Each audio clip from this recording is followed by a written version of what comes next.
नमस्कार मित्रांनो, pen and paper teacher या मराठी यूट्यूब चॅनलवर तुमचे हार्दिक स्वागत आहे. आज आपण बघणार आहोत युनिट कन्व्हर्जन कसे करावे. फिजिक्स आणि सायन्समधले प्रॉब्लेम सॉल्व करताना बऱ्याचदा युनिट कन्व्हर्जन करणे गरजेचे पडते.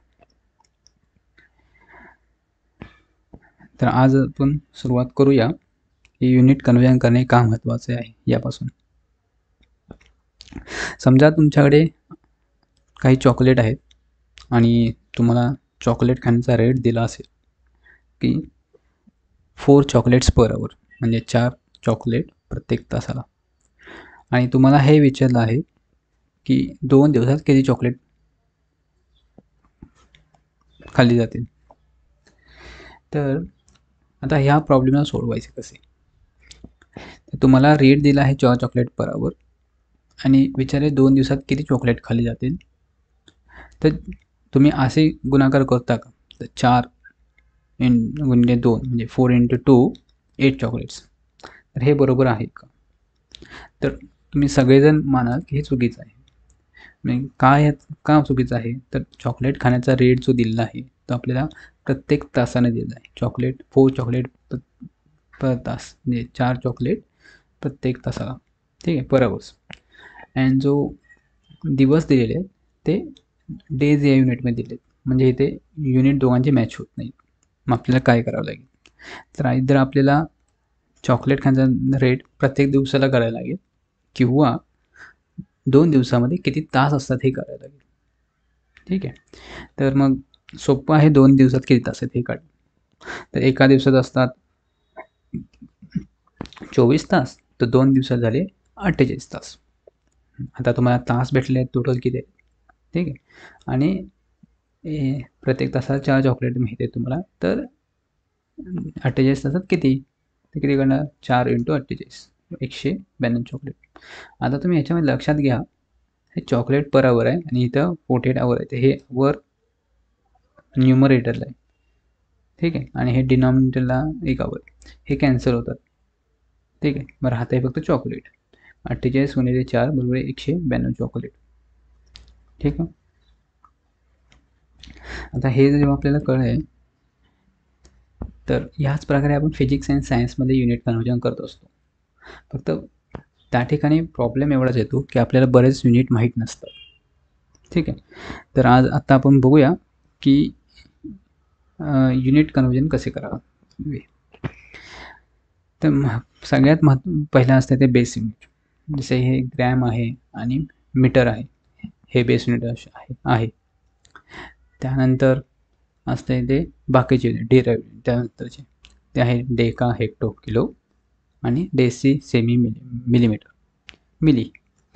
तर जर मीटर असेल तर मिलीमीटर येणार, ग्रॅम असेल तर मिलीग्रॅम येणार, ठीक आहे. जर बेस युनिट तुमचं मीटर असेल तर हे असणार डेकामीटर, हेक्टोमीटर, किलोमीटर. हे असणार डेसीमीटर, सेमीमीटर, मिलीमीटर. आता हे लक्षात कसं ठेवायचं, सिम्पल आहे. Milli, centi, deci, metre, deca, hecto, kilometre, हे तुम्ही लक्षात ठेवा, ठीक आहे. तर बेस युनिट आहे त्याचे नेहमी 1 असते, याचं 1. त्यानंतर डेका असते ते 10 टाइम्स ऑफ बेस युनिट, म्हणजे जर हे युनिट बेस युनिट आहे मीटर, तर डेका मीटर म्हणजे 10 मीटर, हेक्टोमीटर म्हणजे 100 मीटर, किलोमीटर म्हणजे 1000 मीटर. आता हे जर इकडे वाढतं आहे तर इकडे कमी होत असणार, म्हणजे इथं डिवाइड असणार. तर डेसी म्हणजे 1/10 मीटर, सेमी म्हणजे 1/100 मीटर, आणि मिली म्हणजे 1/1000 मीटर.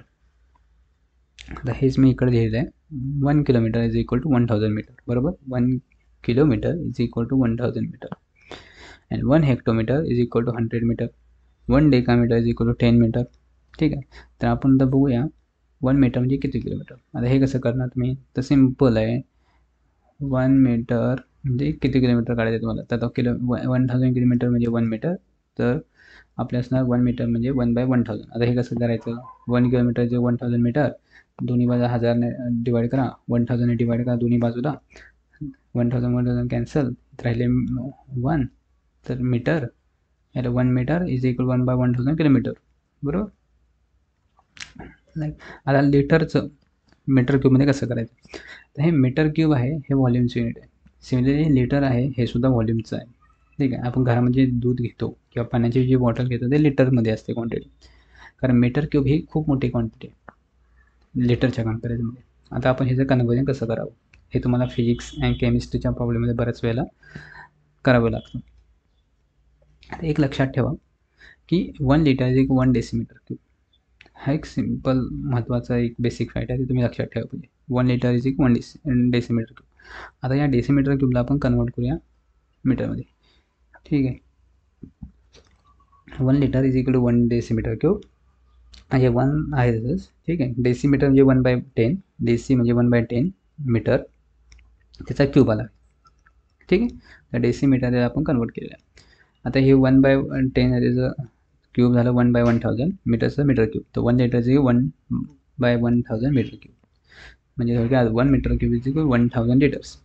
ठीक आहे, सिमिलरली तुम्हाला मी आता एक घरी प्रॉब्लेम देतो सॉल्व्ह करण्यासाठी, प्रॅक्टिस प्रॉब्लेम. तर 1 लिटर म्हणजे किती, क्युबिक सेंटीमीटर. या क्युबिक सेंटीमीटरला आपण CC असंही म्हणतो. ठीक आहे, तर आता तुम्हाला हे फाइंड करायचं आहे 1 litre is equal to how many cubic centimetre, म्हणजे किती क्युबिक सेंटीमीटर आहे हे तुम्ही घरी ट्राय करा. आता आपण जाऊया सिस्टम ऑफ युनिट्समध्ये. तर सिस्टम ऑफ युनिट्स, तर एक आहे SI सिस्टम ऑफ युनिट्स, एक आहे CGS सिस्टम ऑफ युनिट्स. तर SI युनिट म्हणजे काय, सिस्टम आहे इंटरनॅशनल युनिट्स. हे जनरली आपण स्टँडर्ड जे युनिट्स फॉलो करतो ते सिस्टम SI युनिटमध्ये SI युनिटमध्ये. ठीक आहे, आणि जे CGS आहे हे भारतामध्ये एवढं फॉलो केलं जात नाही. तर जनरली तुम्हाला कुठलाही फिजिक्स केमिस्ट्रीचा प्रॉब्लेम असेल तर ट्राय करा की सगळ्याला SI युनिटमध्ये पहिली सगळ्या क्वांटिटी ज्या असतात त्या कन्वर्ट करा आणि त्यानंतरच कुठलाही फॉर्म्युला वापरा, तर तुमचं उत्तर कधीही चुकणार नाही. तर आता आपण क्वांटिटी घेऊया. लेंथ पहिली, लेंथचं युनिट आहे मीटर SI युनिट, आणि CGS युनिट आहे सेंटीमीटर. हे C म्हणजे सेंटीमीटर, G म्हणजे ग्रॅम आणि S म्हणजे सेकंद. ठीक आहे, मासचं युनिट आहे kg SI मध्ये, ह्याच्यामध्ये ग्रॅम का, कारण CGS आहे ना, G फॉर ग्रॅम्स म्हणजे ग्रॅम्स, आणि टाईमचं सेम असे दोघांमध्ये सेकंद. आता समजा तुम्हाला व्हेलॉसिटी काढायची असेल तर व्हेलॉसिटी काय असते, व्हेलॉसिटीकडे डिस्प्लेसमेंट अपॉन टाईम. तर डिस्प्लेसमेंटला आता आपण बघूया, डिस्प्लेसमेंट म्हणजे थोडं एक डिस्टन्स म्हणा. ठीक आहे, तर velocity distance upon time. Distance म्हणजे काय, लेंथ आहे. ठीक आहे, किती डिस्टन्स, हे लेंथ मीटरमध्ये मोजतो ना, तर लेंथ आहे ती, त्याचं युनिट आहे मीटर. टाईम्स युनिट आहे सेकंद, तर metre per second.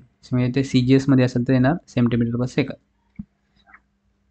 Hello, velocity is equal metre per second, आणि इकडे आहे centimetre per second. Similarly acceleration is equal to metre per second square असते SI मध्ये, आणि CGS मध्ये येणार मग काय ना, सेंटीमीटर पर सेकंड स्क्वेअर.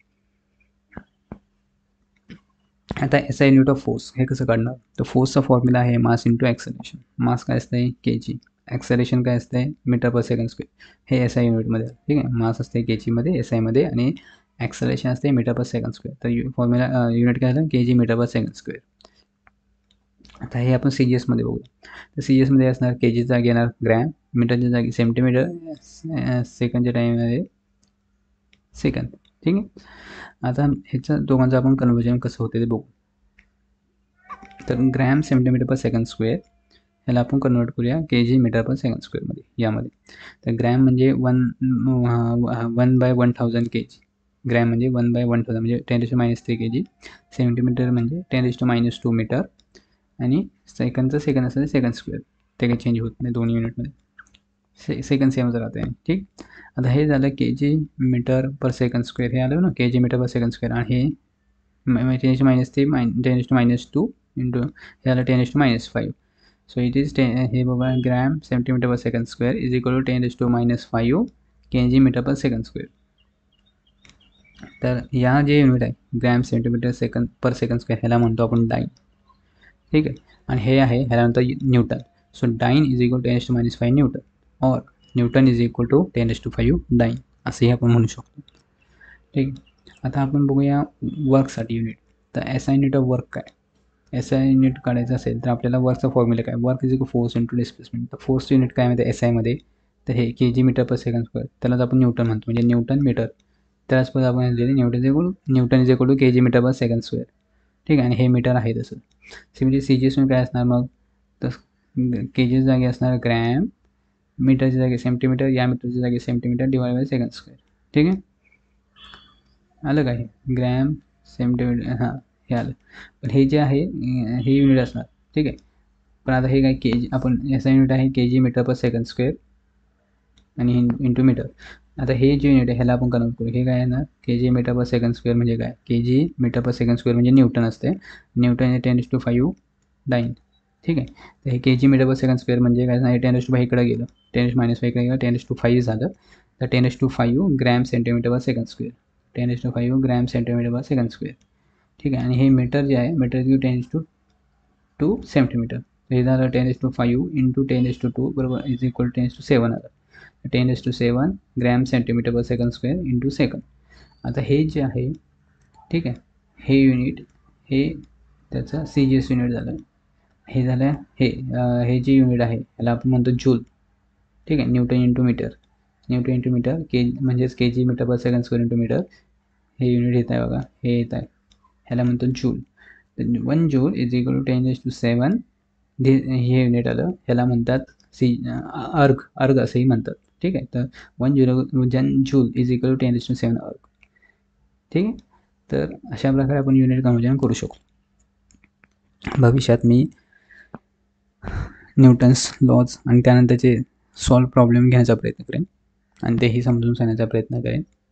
तुम्हाला जर हा व्हिडिओ आवडला असेल तर लाईक करा, शेअर करा आणि सबस्क्राईब करा. धन्यवाद.